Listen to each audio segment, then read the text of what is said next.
So I've noticed as of late there's been quite a lot of S&T SMLE videos on the channel, so I thought we'd do something different today and have a look at this, the S&T SMLE.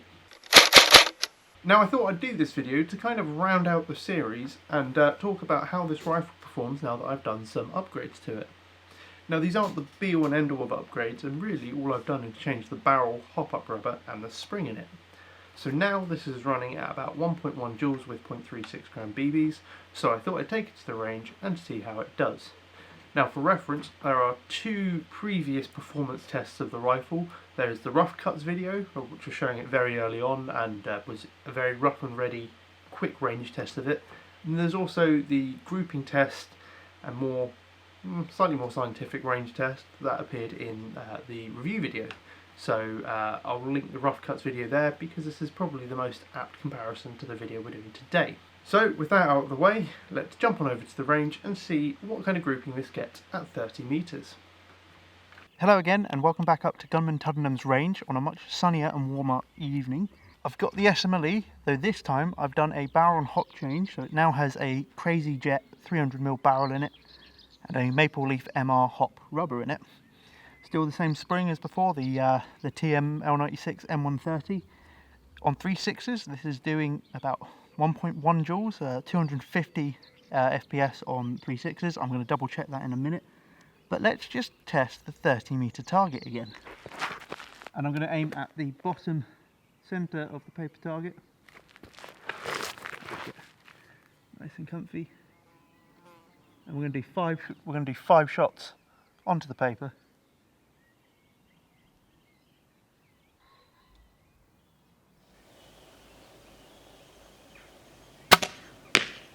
One,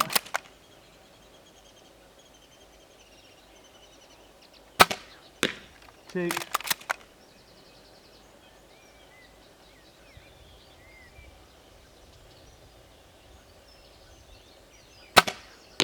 three,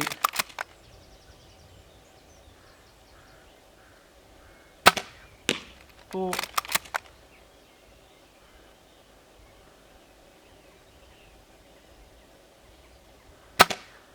and 5.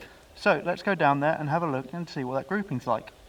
Right, so the first attempt, what happened was my nice little clamped up grip caused me to knock the hop off, and so all the BBs dropped. So I'm going to do a forward stance grip holding the sling point and do another 5-round grouping onto the 30 metre target so we can get a sense of the size of the groups. Obviously this isn't the most scientific because it's not in a supported position, but give you representative sizing based on your ability to shoot. Again, ASG 3.6s. Gonna make sure my aim is correct.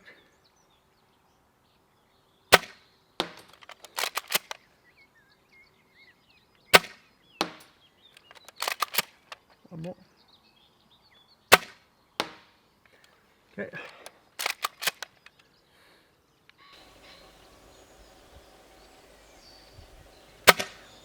One.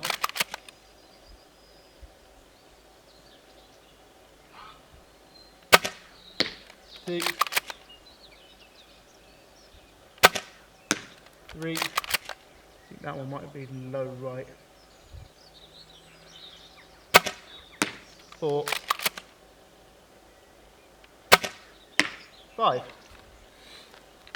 Right, I'm going to pop down there, have a look. I will join you in my office to see what the grouping was.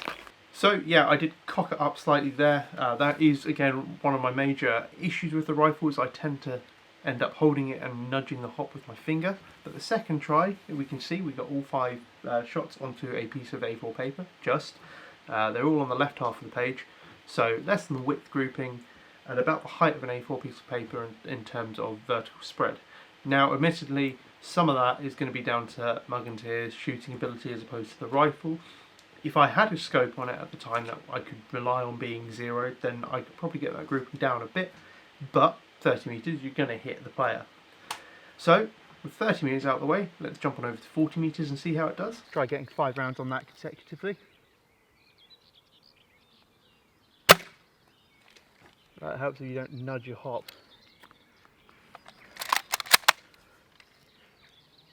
I like it.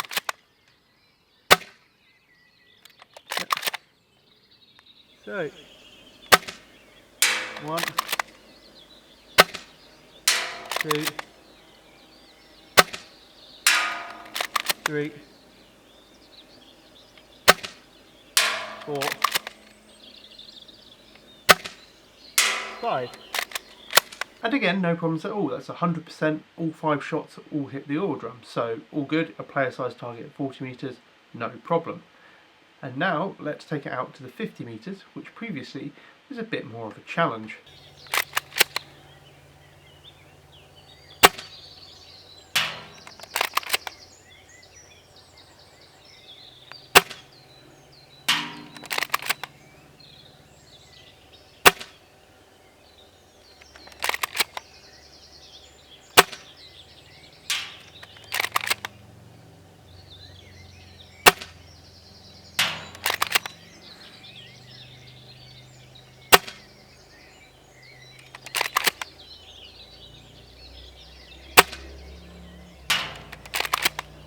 So at 50 metres we weren't landing every shot on the oil drums. Some of them were going high and over the oil drums, but not slightly. It was quite a big overhop. Now part of me thinks that's either the BBs I was using or the fact that I probably wasn't quite locking the bolt all the way forwards, so we're getting a bit of inaccuracy out of the systems there.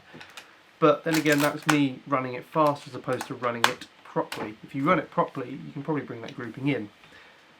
Also, the hop-up rubber hasn't had all that many rounds through it, so it might still be bedding in at this point, but I really can't use that as an excuse. However, that being said, 7 shots, 5 hit the target, with the spread being about that of an oil drum, spread centred pretty much in the middle of the 2 oil drums, with some on the left oil drum and some on the right oil drum. At 50 metres, you're still going to be combat effective with this. You might need to take 1 or 2 shots though to hit the player. 50 metres was where we were able to hit with the stock rifle. Now let's try out to 65 metres, which we weren't able to engage before. Right, so we're going to try pushing it out a bit further now, right out to the oil drum at 65 metres and see how often we can hit it.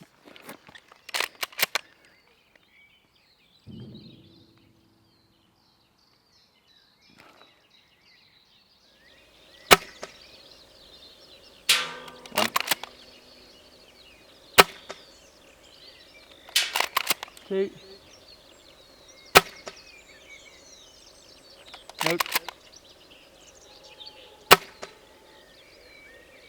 3. 4.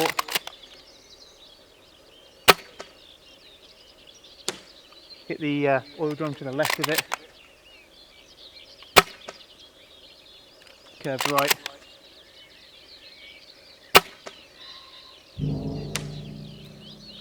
Hit the oil drum to the right, left of it.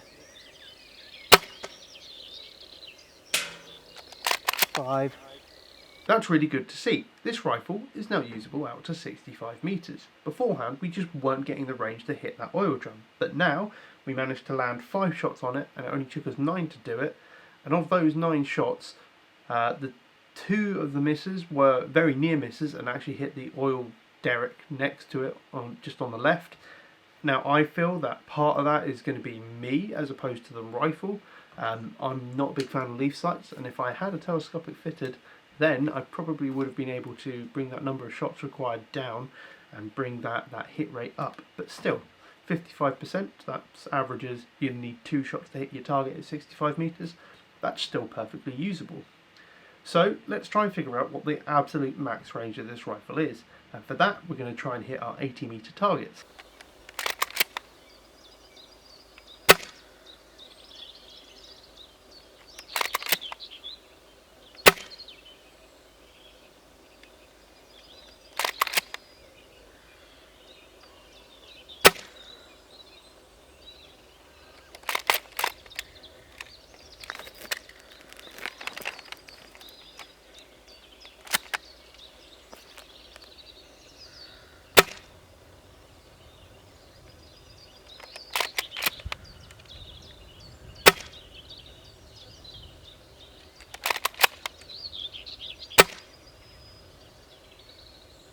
So alas, at 1.1 joules, this isn't quite pushing out to 80 metres, but still we can see those BBs just dropping short by a metre or so. So really I'm going to say our maximum effective harassing fire range is probably in that 70 to 75 metre range, which is still really good for a AEG limit gun, or sub-AEG limit gun. This is coming in at about 340 FPS on a 0.2 gram BB. This will work out at, which is really good to see.